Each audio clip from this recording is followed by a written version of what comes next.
할렐루야. 네. 오늘도 현장에서 그리고 온라인으로 함께 예배하는 모든 성도님들을 주님의 이름으로 축복하고 환영합니다. 여러분 한 주 잘 보내셨나요? 이번 한 주는 유독 교회 식구들 가운데 아픈 분들이 많았다는 이야기를 들었는데 우리 모두가 주님 안에서 영육 간의 강건함을 이룰 수 있기를 축복합니다. 지난주 저희는 기용 전사님을 통해서 하나님의 백성을 다스리는 자라는 제목으로 사무엘상 10장 말씀을 살펴보았습니다.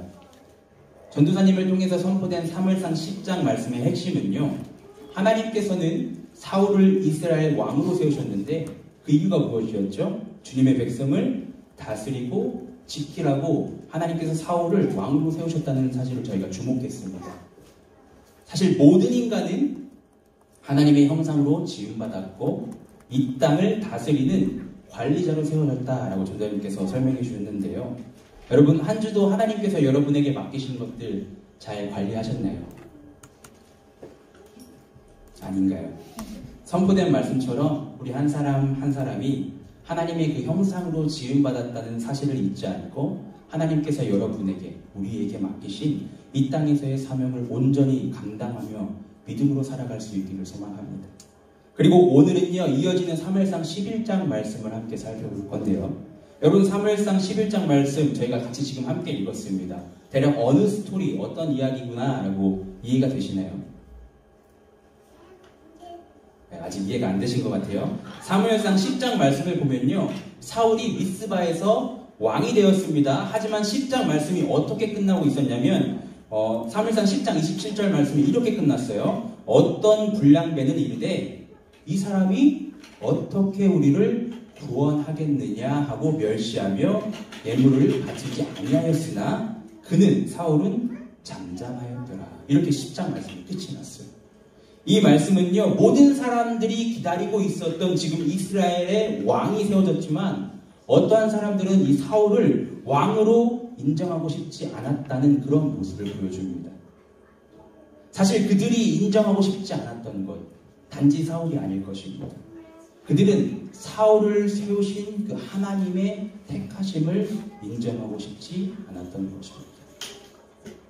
그리고 이어지는 11장은요, 하나님께서 자신이 세우신 그 사울을 통해서 이스라엘 백성, 특별히 길르앗 야베스 주민들을 구원하시는 모습이 기록되고 있습니다.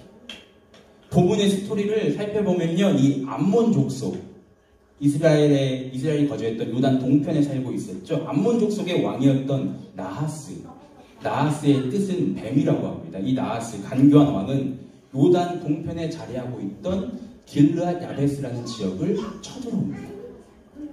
이 지역은 므낫세 지파, 반지파가 거기 요단 동편에 있었죠. 므낫세 반지파와 갓지파 사이 경계 지역이었는데요.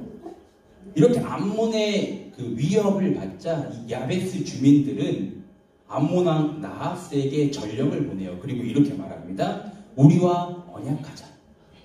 그리하면 우리가 너를 섬기리라. 이들은요, 이미 자신들의 패배를 예측하고 나하스에게 살려주세요 하는 겁니다. 자비를 구하는 것입니다. 그런데 본문 2절을 보면요, 나하스가 뭐라고 얘기합니까? 그러한 야베스 주민에게 이렇게 얘기합니다. 내가 너희 오른 눈을 다 빼야 너희와 언약하리라. 내가 온 이스라엘을 이같이 모욕하리라고 이야기합니다. 고대 근동 사람들에게 있어서, 이스라엘 백성들에게 있어서 오른쪽은요, 능력, 의로움, 하나님의 축복 등을 의미했습니다. 즉 나하스가 너희 오른 눈을 갈고리로 다 파버리겠다라고 말하는 것은 야베스 주민들을 향해서 굉장히 심한 모욕을 하고 있는 거예요. 그리고 유대인의 역사가 요세푸스는 이 말을 어떻게 해석했냐면 당시에 전쟁을 치를 때 군인들이 왼손에는 방패를 들고 오른손에는 칼이나 창을 들었다고 해요.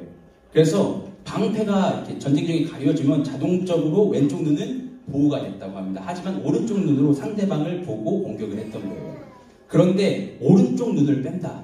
이건 어떤 의미냐면 그들의 전투력을 완전히 상실시켜버리겠다라고 요세푸스라는 유대 역사가는 이야기합니다. 그리고 왼쪽 눈을 남겨두는 것, 오른쪽 눈은 빼는데 두 눈 다 빼지 않고 왼쪽 눈을 남겨두는 이유는 그들이 전투력은 완전히 상실하지만 농사를 짓거나 유목활동을 통해서 계속해서 이 암몬 족속에게 조공을 바치고 마치 자신들의 노예처럼 살아가도록 만드는 방법이었다고 설명합니다. 여러분, 만약에 우리가 이러한 모욕 들으면 어떻게 반응할 것 같습니까? 여러분들은 알겠습니다, 오른쪽 눈 빼겠습니다 이렇게 하실 것 같아요. 보통 여기 성격 있는 분들도 많이 있는 걸로 알고 있는데 이런 말 들으면 적들이 우리를 살려줄 생각이 없구나, 이제 죽기 아니면 까무러치기다 하고 싸울 것 같아요, 저 같으면. 근데 야베스의 장로들이 이 나하스의 말을 듣고 3절에서 이렇게 말해요. 우리에게 이래 동안 말미를 주어 우리가 이스라엘 온 지역에 전령들을 보내게 하라. 만일 우리를 구원할 자가 없으면 내게 나아가리라. 자, 7일 동안 시간을 주어서 우리가 이스라엘 온 지역에 전령을 보냈는데 우리를 구원할 사람이 없다면 눈 빼고, 오른쪽 눈 빼고 당신들의 말처럼 살겠습니다. 참 안타까운 모습입니다. 그리고 성경에서는 정확히 나오지 않았지만 문맥상, 성경 11장의 문맥상 나하스는 그 야베스 장로들의 요청을 허락해 줍니다. 그만큼 이 나하스는 자신이 있었던 겁니다. 전력 차이가 엄청났던 거예요. 그래서 이스라엘 너희 다 와봐라, 내가 너희들 모두 모욕해 주겠다, 너희들 다 모여도 우리 암몬이 충분히 이길 수 있다라고 생각했던 것 같습니다. 그리고 전령들이 이제 이스라엘 전 지역에 이 소식을 전하러 가죠. 그리고 전령이 사울이 있는 그 기브아라는 지역에 도착하게 됩니다. 요단 동편인, 요단강이 있죠. 여러분 생각해보세요. 여기 요단 동편엔 두 지파 반이 살고 있었고 나머지 지파들은 요단 서편에 살고 있었습니다. 요단 동편인 길란 야베스에서 사울이 거주했던 그 기브아는 이쪽 이렇게 좀 내려와야 되는데 대략 64km에서 70km 정도 됐다고 해요. 그러면 한 이틀에서 3일 정도 이 전령이 열심히 온 겁니다. 그리고 기브아에 도착해서 지금 길란 야베스에서 이런 일이 일어나고 있습니다 라고 그 주민들한테 얘기하니까 주민들이 대성통곡을 해요. 이건 또 역사적인 사실이 연결되어 있습니다. 그리고 이 이스라엘의 왕이었던 사울은 뭐하고 있었죠? 농사 짓고 있었어요. 밭에서 소 물고 있었어요. 그러다가 소를 몰고 이게 다시 돌아오다가 백성들이 막 기브아 주민들이 엄청 통곡하고 있는 거예요. 왜 그러냐? 라고 물어보니까 그 전령이 지금 길란 야베스에서 암몬이 쳐들어와서 우리의 눈을 다 뺀대요. 이런 얘기를 하는 거예요. 그러자 그때 하나님의 영이 사울에게 3개 내리쳤습니다. 그 세번역 버전으로 보면 하나님의 영에게 감동되니 사울에게 거룩한 분노가, 의로운 분노가 일어납니다. 그래서 사울이 한 결의의 소, 한 결의는 쟁기를 같이 묶고 있는 2마리의 소를 얘기합니다. 소 2마리를 사울이 각 잡아서 떠서 그 이스라엘 전역으로 보내면서 누구든지 나와서 사울과 사무엘을 따르지 아니하면 그의 소들도 이렇게 각 잡아서 떠버리겠다라고 이야기해요. 경제적으로 파산시켜버리겠다라고 얘기하는 것입니다. 그들이 다시 살아갈 수 없게 하겠다고 선포하는 거예요. 엄포 놓는 것입니다. 그 소식을 들은 이스라엘 백성들은요, 하나님을 향한 경외함으로 인하여 한 사람같이 나왔다고 기록되어 있습니다. 그래서 사울이 자신에게 나온 사람들의 숫자를 베색이라는 지역에서 한번 세봐요. 얼마나 모였지 세봤는데 33만 명이 모였습니다. 이스라엘 사람들 30만 명, 유다 사람들 3만 명. 제가 지도를 하나 준비했는데 지도를 보시면요, 자, 길란 야베스가 이쪽입니다. 길란 야베스에서 지금 기브아는 여기 밑에요. 왼쪽. 길란 야베스에서 기브아까지 가서 이 소식을 전하고, 여기서 이 소식을 들은 사울이 이 이스라엘 전 지역으로 또다시 전령을 보내죠. 그래서 다 모이는 거예요. 이 배색, 저기 보라색 왼쪽 위에 보이시나요? 배색이라는 지역에 모여서 사울이 이제 길란 야베스로 들어가기 직전인데 숫자를 한번 세보는데 얼마나 모였나? 유다 사람들 3만 명, 이스라엘 사람들 30만 명, 33만 명이 모였구나 라고 하고 이제 전열을 가다듬어요. 그리고 나서 이 베색이라는 지역에서 전력을 가다듬고 길란 야베스라는 지역에 다시 전령을 보내요. 뭐라고 보내냐? 내일 해가 더울 때에 너희가 구원을 받으리라 라고 전령을 보내고요. 그 소식을 들은 야베스 주민들은요, 기뻐하고 자기들이 할 수 있는 게 뭐가 있을까라고 생각하다가 이 암몬 군대의 그 기강을 좀 풀어놔야겠다라고 생각하고 그 암몬 부대에 가서 속여요. 뭐라고 속이냐면 우리가 항복할게 라고 속여요. 그러자 암몬 이 군대들은 아 얘네들이 항복하겠구나 이제 우리의 밥이구나 라고 생각해서 기강이 해이해졌을 때 그때 사울이 부대를 세 부대로 나눠서 쳐들어가죠. 새벽에 기습합니다. 그리고 이스라엘은 대승을 거둬요. 그러자 이 대승을 맛본 이스라엘 백성들의 마음이 바뀌었어요.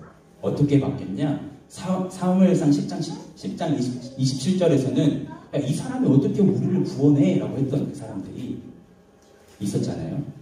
근데 대승을 맛보고 나서 이스라엘 사람들이 걔네 다 잡아와 죽여버리자 라고 얘기를 합니다. 니네가 지금 이런 사울을 이런 리더십을 모욕했어? 다 잡아와. 그래서 싹 다 죽여버리자. 근데 사울이 뭐라고 하죠?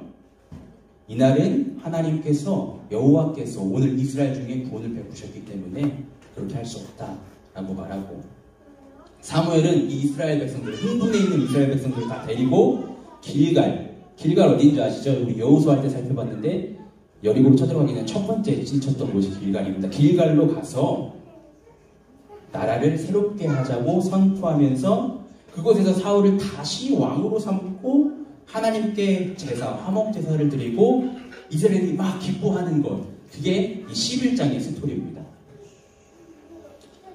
이것이 11장의 스토리인데 아까 10장 스토리가 이렇게 끝난다고 했잖아요. 이 사람이 어떻게 구원하겠느냐? 이 사람이 어떻게 이스라엘, 우리를 구원하겠느냐? 근데 11장 13절은요. 이렇게 끝이 나요. 이렇게 선포합니다. 사울이 이르되 이날에는 사람을 죽이지 못하리니 여호와께서 오늘 이스라엘 중에 구원을 베푸셨습니다. 다시 말해서 이 사무엘상을 기록한 기자는요. 길랏 야베스가 구출되는 모습을 통해서 구원이 사람이 아니라 하나님께 달려있다라는 것을 지금 보여주고 있는 말씀이 사무엘상 11장 말씀입니다.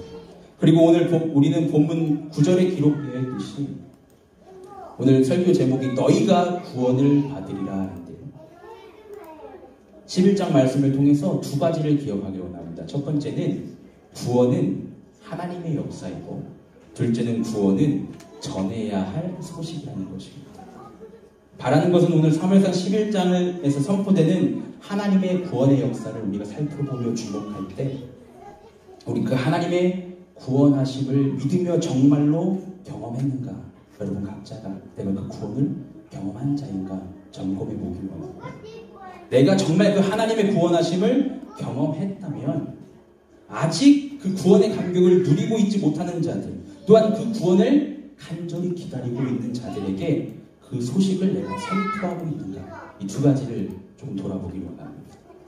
첫 번째 구원 하나님의 역사입니다. 그렇습니다. 사무엘상 11장은요 길랏 야베스 주민들이 암몬이라는 나라예요. 암몬의 위협으로부터 구원받는 장면을 기록하고 있다고 했습니다. 그래서 11장 말씀을 보면 구원이라는 단어가 계속 반복적으로 나타나요. 본문 3절에서 이렇게 나타났죠. 우리를 구원할 자가 없으면 근데 본문 9절에는 이렇게 나타나요. 너희가 구원을 받으리라. 그리고 본문 13절에는 여호와께서 오늘 이스라엘 중에 구원을 베푸셨습니다. 이렇게 구원의 확신이 없었던 길랏 야베스 주민에게 구원이 있을 것이라는 메시지가 선포되고요. 그리고 그들이 정말 구원을 경험하는 모습이 나오고 있는데 이것은 구원이 온전히 하나님의 역사이다라는 것을 우리에게 보여주는 것입니다. 그렇다면 여러분 구원 많이 들어보셨죠? 구원이란 무엇일까요? 제가 새가족반 1주차에 복음에 대해서 항상 나누는데 복음을 나눌 때 복음은 죄와 구원을 깨달아야 한다. 깨달아야 알 수 있는 것이다 라고 설명할 때가 있습니다. 그리고 그분들에게 그렇다면 여러분은 구원이란 무엇이라고 생각하시나요? 라고 물어본다면 많은 대답을 하세요. 많은 대답을 하는데 대부분 알겠는데 뭐 설명을 못하겠어요. 모르는 거예요. 알겠는데 설명을 못하겠어요. 여러분 구원이 무엇인지 알고 설명하실 수 있으신가요? 우리는 단순히 구원을 예수 믿고 천국 가는 것이라고만 생각하는 경우가 있습니다. 틀린 말은 아닙니다. 구원이 예수 믿고 천국 가는 것 틀린 말은 아닙니다. 그런데 구원을 단지 예수님을 믿고 천국을 가는 것이라고 정의해버리면 그것은 너무 좁은 의미의 구원일 것입니다. 지지한주 목사님께서 에베소서 2장 1절에서 10절 말씀을 통해서 구원이란 뭐라고 했죠? 죽음에서 생명으로 옮겨진 것이라고 선포하셨습니다. 하나님의 선물인 구원, 죄의 결과로 죽을 수밖에 없던 죄인에게 주어진 구원은 예수 그리스도와 함께 살게 된 것이고 그 예수 그리스도와 함께 하늘에 앉게 하신 것이라고 말씀해 주셨는데 기억나시죠? 네, 제가 설명하니까 기억나시죠? 네, 그리고 오늘 사무엘상 11장을 통해서 우리는 오직 구원은 하나님의 역사하심으로 인해 오직 예수 그리스도의 보혈의 공로로 인해서만 이루어지는 것임을 기억하기를 원합니다. 성경을 보면요, 구원이라는 단어가 보통 히브리어로는 예슈아라고 기록되어 있고 헬라어로는 소테리아라는 단어로 기록되어 있습니다. 그리고 구약에서 보여지는 구원은 되게 물리적인 보호를 의미할 때가 많습니다. 오늘 말씀에서도 그렇고요, 우리가 사사기 말씀, 여호수아 말씀에서도 그랬고요, 그리고 대표적으로 출애굽 사건도 그렇습니다. 반면 신약에서 보여지는 구원이라는 개념은요, 물리적이고 현세적인 의미에서 확대되어서 주로 내세에서 이루어지는 내세에 초점이 된 영적인 실제를 의미하는 것입니다. 그리고 특히 바울서신, 우리가 좋아하는 바울서신에서는 구원을 과거, 현재, 미래적 개념으로 설명합니다. 사람들이 어떻게 죄사함을 받고 의로워지며 더 나아가 구속됨으로 말미암아 하나님과 화목하게 되고 성화되어 죄로부터 구원을 받는 것이 과연 무엇인지, 그리고 구원의 결과는 어떠한지를 이 바울은 자세히 이야기합니다. 그리고 현재 우리들, 오늘 함께 예배하는 우리들은요, 이 신약의 개념이 더욱 익숙한 구원의 정의입니다. 그렇죠? 그런데 오늘 우리가 함께 읽은 말씀은 어디죠? 구약 말씀, 사무엘상 구약 말씀이죠. 오늘 본문에서 등장하는 구원은 길앗 야베스의 주민들이 그리고 온 이스라엘이 하나님으로부터 구원을 받게 된 물리적인 구출을 의미하고 있습니다. 그런데 중요한 것은 구원이 구약에서 얘기하는 그 물리적인 구출을 의미하든지 아니면 신약에서 얘기하는 그 내세에 초점을 둔 영적인 실제를 의미하든지 이 모든 것이 하나님의 역사하심이라는 것입니다. 적들의 위협 가운데서 또한 여러 고난과 고통 가운데서 행해지는 그 물리적인 구출도, 그리고 죄로부터 온전한 해방으로 인해 죽음에서 생명으로 옮겨진 것도 오직 하나님께서만 하실 수 있다는 그 사실을 우리는 기억해야 된다는 것입니다. 물론 오늘 본문 말씀에서 하나님께서는 자신이 택하신 그 왕인 사울을 통해서 구원의 역사를 보여주고 계시지만, 사울과 이스라엘 백성이 암몬 족속의 위협으로부터 이 길르앗 야베스 주민들을 구할 수 있었던 것은요, 사울이 엄청 뛰어난 리더였기 때문에, 그가 용맹했기 때문에가 아니라 이스라엘 백성들이 정말 33만 명이 모였는데 강했던 군대였기 때문이 아니라 본문 6절에 나와 있듯이 하나님의 영이 사울을 감동시켰기 때문입니다. 그리고 이스라엘 백성들이 하나님을 두려워했기 때문에 가능했다는 것입니다. 그렇기 때문에 그들이 한 사람처럼 지금 암몬 족속에게 나아갈 수 있었던 것입니다. 우리는 이것을 잊지 않아야 됩니다. 나하스는요, 암몬 군대가 전력적으로 우세하다는 것을 믿고 야베스 주민들에게 니네 구원받지 못할 거야, 해봐. 가서 7일 동안 도와달라고 해봐. 누가 이기나 보자. 구원되나 보자. 라고 생각했어요. 그래서 그 7일의 시간을 줬습니다. 야베스 장로들도 마찬가지예요. 그들은 암몬 군대를 보고 벌벌 떨었어요. 겁에 질렸어요. 그리고 다 포기했어요. 이미 다 포기하고, 만약에 우리를 구원할 자가 있으면 좋겠으니까 한 가닥 그 희망을 갖고, 우리가 구원할 자가 없으면 그때 다 갈게 라고 얘기하면서 이스라엘 족속에게 막 살려달라고 요청합니다. 그런데 이러한 이 야베스 주민들, 그 모습을 우리가 비난할 수 없는 게 무엇이냐면, 때로는 우리의 삶이 마치 이들과 유사할 때가 있기 때문에 구원이 하나님의 역사라는 그 사실을 우리가 기억하지 않고 현재 내가 마주하고 있는 그 고통과 고난 가운데 하나님을 바라보고 하나님을 의지하는 것이 아니라 내 힘과 능력으로 어떻게든 이 상황을 이겨내기 위해서 아등바등하고 나를 구원하고자 애쓰고 또 어차피 되지 않을 것이라고 그냥 포기하는 경우가 얼마나 많습니까? 특히 인간이 절대 해결할 수 없는 그 죄의 결과를 인간의 노력으로 인간의 행위로 우리가 선해지면 그것을 해결할 수 있다고 엄청난 착각을 하고 하나님께서만 해결하실 수 있는 그 구원의 문제를 스스로 해결하고자 하는 사람들이 너무도 많습니다. 그렇기 때문에 우리는 오늘 2사무엘상 11장 말씀을 통해서 구원은 오직 하나님의 역사하심으로만 가능하다는 그 사실을 잊지 않아야 되는 것입니다. 하나님의 영이 사울에게 세차게 내리고 온 백성이 하나님을 경외하면서 하나같이 사울을 따라갔을 때 사람의 생각으로는 도저히 가능하지 않았던 거예요.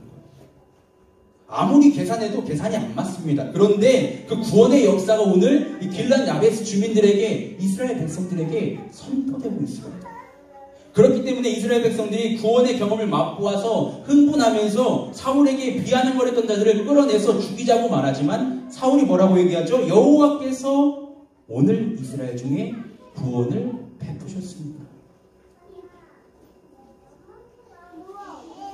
자신이 암몬족 속에서 이 길랏 야베스 주민들을 구출해낸 게 아니라, 구원한 것이 아니라 이스라엘을 구원하신 것은 오직 여호와 하나님이시다라고 선포하고 있는 것입니다.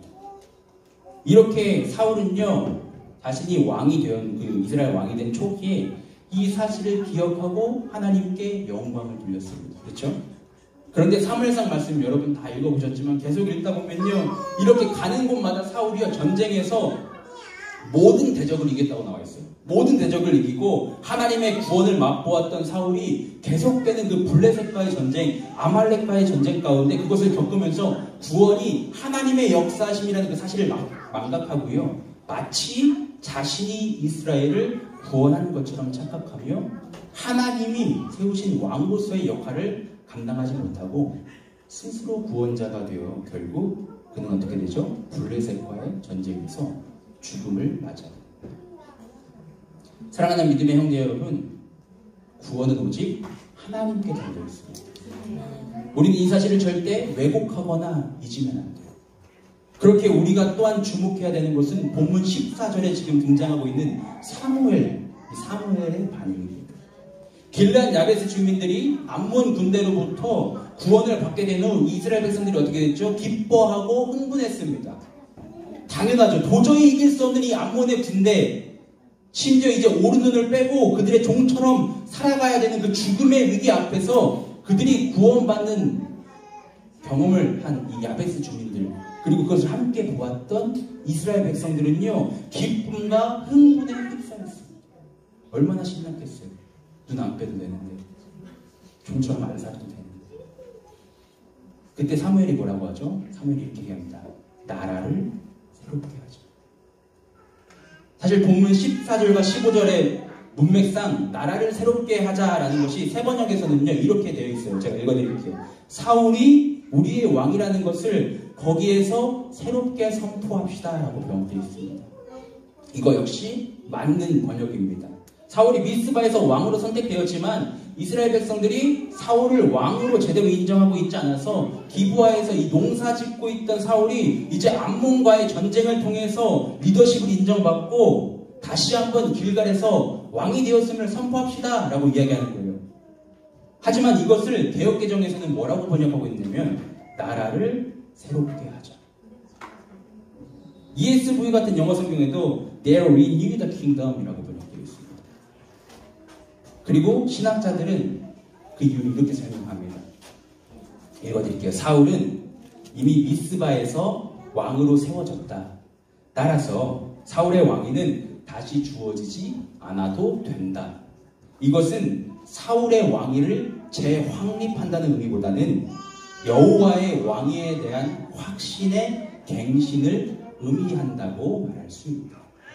다시 말해 사무엘이요, 지금 길갈에 내려가서 나라를 새롭게 합시다 라고 이야기하는 것은요, 지금 당신들이 흥분해 있고 구원의 감격으로 기쁨에 가득 차 있는데 그건 이 사울이 왕이 되었기 때문에 가능한 것이 아니라 하나님께서 사울을 왕으로 선택하셨기 때문에 사울이 하나님의 대리자로서 역할을 감당했기 때문에 가능한 것입니다. 그러므로 하나님의 왕되심에 대한 신뢰를 회복합시다 라고 이야기하는 게 본문 14절에 나라를 새롭게 하자라는 사무엘의 권고입니다. 사무엘은요 분명 알고 있었던 것입니다. 구원은 하나님의 역사하심으로만 가능하다. 구원은 사울이 아닌 하나님께서 이스라엘에게 베푸신 것이다. 그렇기 때문에 지금 기쁨과 흥분으로 가득 찬 이스라엘 백성들의 시선을 사울이 아닌 누구에게 옮기고자 합니까? 하나님께로 옮기고자 하는 것입니다. 이것이 구원이 하나님의 역사라는 그 사실을 알고 있는 사람의 모습입니다. 내가 드러나고 싶고 내가 인정받고 싶고 내가 사람들로부터 리더로서 세워지고 싶지만 모든 것이 하나님의 영광 가운데 가능한 것을, 하나님의 인도하심 가운데 가능한 것을 사무엘은 이스라엘 백성 가운데 선포하고 있는 것입니다. 왜냐하면 구원의 역사는 나의 힘과 능력이 아니라 오직 여호와 하나님의 사랑의 은혜로만 가능하기 때문입니다. 저는 이 본문 말씀, 사무엘상 11장 말씀을 묵상하면서요, 사무엘의 이러한 모습이 이 시대의 목회자들 그리고 그리스도인들이 감당해야 하는 모습이라는 그 사실을 되짚어볼 수 있었습니다. 구원의 감격에 휩싸여 있는 자들을 하나님 앞으로 인도하는, 하나님만이 유일한 구원자 되심을 기억하도록 돕는 것, 그리하여 이 요동치는 세상 가운데 굳건한 하나님의 나라가 있음을 바라보도록 함께 격려하며 하나님의 나라를 세워가도록 사람들과 올바른 시선을 가져다 주는 것, 이것이 우리 담원님교회 저와 여러분이 감당해야 되는 이 시대의 역할일 것입니다. 한 가지 더 우리가 함께 기억하기 원하는 것은요, 구원은 전해야 할 소식이라는 것입니다. 우리를 구원할 자가 있을까 고민하면서 온 이스라엘 지역에 그 전령을 보냈던 이 야베스 주민들에게 다시 돌아왔던 전령들이 9절에서 이렇게 말합니다. 너희가 구원을 받으리라. 이제 곧 죽어요. 끝났어요. 오른쪽 눈을 빼거나 병처럼 살거나 죽거나 둘 중 하나예요. 근데 와서 얘기해요. 너희가 구원을 받으리라. 구원을 받은 것도 아니에요. 받으리라. 미래형이죠. 그리고 그 소식을 듣게 된 야베스 사람들이 어떻게 했죠? 기뻐했습니다. 이제 오른쪽 눈을 빼서 살거나 아니면 죽던지 낭떠러지 위에서 죽음의 위기 앞에 두려움으로 떨고 있던 야베스 주민들에게 너희가 구원을 받으리라 라는 그 전령의 말은 얼마나 큰 희망과 위로가 되었을까. 그런데 놀라운 사실은 그들이 구원을 받기 전부터 벌써 기뻐하고 있다는 거예요. 그런데 이 세상을 돌아보세요. 이 세상에는 마치 야베스 주민들처럼 구원의 소식을 듣지 못해서 두려움 가운데 벌벌 떨며 살아가는 자들이 있습니다. 그래서 로마서 10장 13절에 15절에서 바울은요 이렇게 선포합니다. 누구든지 주의 이름을 부르는 자는 구원을 받으리라. 그런즉 그들이 믿지 아니하는 이를 어찌 부르리요? 듣지 못한 이를 어찌 믿으리요? 전파하는 자가 없이 어찌 들으리요? 보내심을 받지 아니하였으면 어찌 전파하리요? 기록된 바 아름답도다. 좋은 소식을 전하는 자들의 발이요함과 같으니라. 그렇습니다. 구원의 소식을 전하는 자가 없으면요 구원이 있다는 사실을 어떻게 듣겠습니까? 살면서 단 한 번도 구원을 들어보지 못했는데 어떻게 그들이 구원이 있다는 사실을 믿을 수 있을까요? 그리고 구원의 소식을 믿지 않는 자들은 당연히 주님의 이름을 부를 수 없는 것입니다. 만약 전령들이 지금 베색에서 보내진 전령들이 야베스 주민에게 찾아가서 너희가 구원을 받으리라 라고 말하지 아니하였다면 이 야베스 주민들은요 7일 동안 그냥 두려움에 떨다가 스스로 그냥 암몬 족속의 종이 되었을 것입니다. 하지만 그 전령들이 그들에게 와서 구원의 소식을 전했을 때 그들은 기뻐할 수 있었습니다. 전령들이 그들을 구원해 줬나요? 아니에요. 전령들은 그냥 구원이 있을 거야 라고만 들어줬어요. 구원의 소식만을 전했을 뿐입니다. 마찬가지입니다. 세상에는 수많은 사람들이 죄의 종으로 살아갑니다. 그리고 그러한 사람들 중에는요, 구원의 소식을 들었음에도 불구하고 구원을 거부하는 자들도 있지만 때로는 구원의 소식을 듣지 못했기 때문에 그냥 포기한 죄, 죄의 종노릇하며 살아가는 자들이 있습니다. 그런데 바울은요, 그리스도인들과 교회에게 우리가 보내심을 받았다는 사실을 기억하며 구원의 소식을 전해야 된다고 로마서 10장 말씀을 통해서 이야기하는 것입니다. 누군가 저한테 이렇게 얘기할 수 있어요. 아, 전사님 요즘에 예수님 모르는 사람이 어디 있어요? 그렇죠? 저도 직접 경험하기 전에는 그렇게 생각했어요. 사람들이 하다못해 세계 4대 성인으로 누굴 뽑습니까? 예수님, 석가모니, 공자, 소크라테스. 그런데 이 세상에 예수님 모르는 사람이 있을까? 그런 게 있습니다. 아직도 세상에는요, 예수 그리스도를 모르면서 하나님의 구원의 소식을 접하지 못한 사람들이 있습니다. 제가 실제로 경험해봤어요. 2016년에 제가 뉴질랜드에서 한 대학의 어학원에서 영어 공부를 할 때 저희 반에는 이제 뭐 대만 친구들, 중국 친구들, 일본 친구들 이런 친구들이 있었어요. 근데 중국 친구들은 그때 단합이 너무 좋아서 제가 못 껴들어갔고요. 일본 친구들이 저처럼 약간 소외돼 있어가지고 같이 일본 친구 2명이랑 제가 많은 시간을 보냈었습니다. 2명 중에 한 명은 일본에서부터 럭비를 해서 이 대학의 럭비 선수로 교환학생처럼 왔기 때문에 영어가 안 돼서 파운데이션을 했는데 이 친구도 바빴어요, 항상. 그래서 다른 한 명의 일본 친구와 제가 많은 시간을 보냈고 저도 점심 먹을 사람이 없잖아요. 그 친구와 많이 점심을 먹었습니다. 근데 하루는 하나님께서 제게 부담감을 주시는 거예요. 제가 지금도 영어를 못하는데 2016년은 더 못했어요. 지금도 못하지만 그때 더 못할 때 그 친구한테 복음을 전해야 한다고 부담감을 주시는 거예요. 점심을 먹고 있는데 그런 마음이 들어서 체할 뻔했지만 기도했습니다. 그리고 하나님, 기도할 때 제가 영어를 못하는데 어떻게 복음을 전해요? 그리고 저보다 더 영어를 못하는 것 같은데 그 친구가 어때요? 라고 핑계를 냈어요. 그런데 계속 그러한 부담감이 있는 것입니다. 그리고 할 수 있는 만큼 해라 라고 하면서 하나님께서 저한테 말씀하시는 게 로마서 10장 말씀이었어요. 전파하는 자가 없이 어찌 되리요? 보내심을 받지 아니하였으면 어찌 전파하리요? 근데 그 하나님의 말씀을 제가 거부할 수가 없었어요. 그래서 안 되는 영어로 그 친구한테 물어봤어요. 너 예수님 들어봤어? 예수님이라고 알고 있어? 그랬더니 그 친구가 못 들어봤대요. 그래서 제가 너무 놀랐어요. 저는 그런 사람 처음 봤거든요. 전 목회자 자녀잖아요. 평생 교회에서 본 그런 사람 처음 봤어요. 한 번도 들어본 적 없어. 단 한 번도 들어본 적 없어요. 그러면서 예수님이 누군데 궁금하다는 겁니다. 그래서 제가 되도 않는 영어로 막 복음을 전했습니다. 그 친구가 이해했는지는 모르겠어요. 근데 그 친구가 제 얘기를 묵묵히 끝까지 다 들어주더라고요. 저는 이렇게 구원의 소식을 전했던 경험이 있습니다. 그리고 나서 제가 생각을 해보니까 제가 학부 시절에 세계 종교에 대해서 공부했는데 그때 여러분 일본의 전통신앙이 있다는 거 아시나요? 일본의 전통신앙은 신도라고 합니다. 신의 길인데요. 일본어로는 가미노미치라고 하는데 그 전통 신앙 가운데 그들은 감히 신이 800만이에요. 멜번 인구가 450만, 빅토리아 800만의 신이 있다고 주장합니다. 그걸 믿는 일본 사람이 당연히 예수님을 모를 수 있겠구나. 그때 처음 생각해봤어요.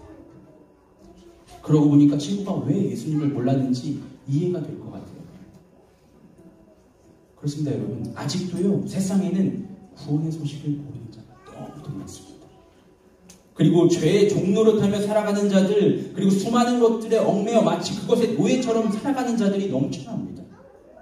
돈에 얽매이고요, 명예에 얽매이고, 인간관계에 얽매이고요, 썩어질 세상의 가치에 얽매여서 살아가는 자들에게 우리는 너희가 구원을 받으리라 라고 하나님의 역사이며 은혜의 선물인 구원의 소식을 전해야 되는 그리스도인이고 교회입니다. 구원의 소식을 전하는 것은 무엇인가? 오늘을 살아가고 있는 우리에게 하나님의 나라의 전령으로 이 땅에 예수 그리스도의 복음을 선포하는 것이 구원의 소식을 전하는 것일 것입니다. 누군가 구원의 소식을 듣지 못하는 자들, 누군가 구원의 소식을 착각하여 구원자를 알지 못하는 자들에게 여호와께서 구원을 베푸셨음을 전하는 것입니다. 그리고 오늘 본문 9절 말씀에서 전령들이요 야베스 주민들에게 가서 이렇게 말하죠. 너희가 구원을 받으리라. 여기서 구원은 히브리어로 뭐라고 했죠? 예슈아. 예슈아가 헬라어로 번역되면 예수. 우리가 전해야 되는 것은 예수 그리스도입니다.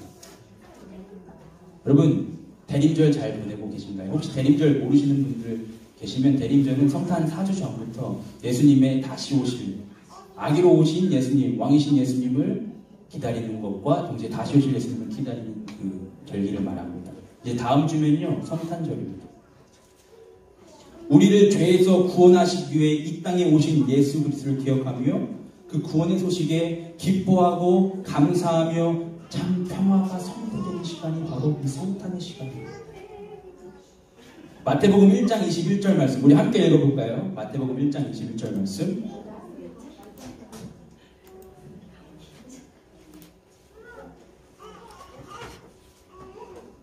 제가 읽어드릴게요.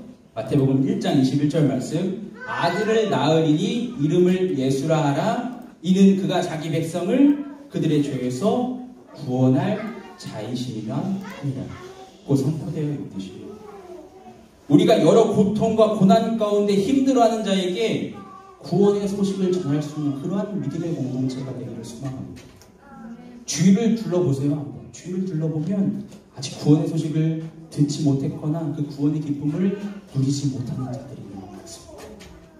그들을 위해서 기도하고 그들에게 구원의 소식을 선포하며 또한 내가 그렇게 구원받은 자로서의 삶을 보여줄 때 우리는 이 기쁜 소식을 온 세상에 증거하는 예수 그리스도의 증인으로 구원의 소식을 전하는 전령으로 우리의 삶을 감당할 수 있을 것입니다. 오늘 두 가지를 얘기했습니다. 너희가 구원을 받으리라 라는 말씀으로 사무엘상 11장 말씀을 살펴봤는데, 제목으로 두 가지 우리가 기억하고자 했던 것은 구원은 오직 하나님의 역사하심으로만 가능하다는 것이었고, 두 번째로 이 구원은 우리가 전해야 할 소식이라는 것입니다.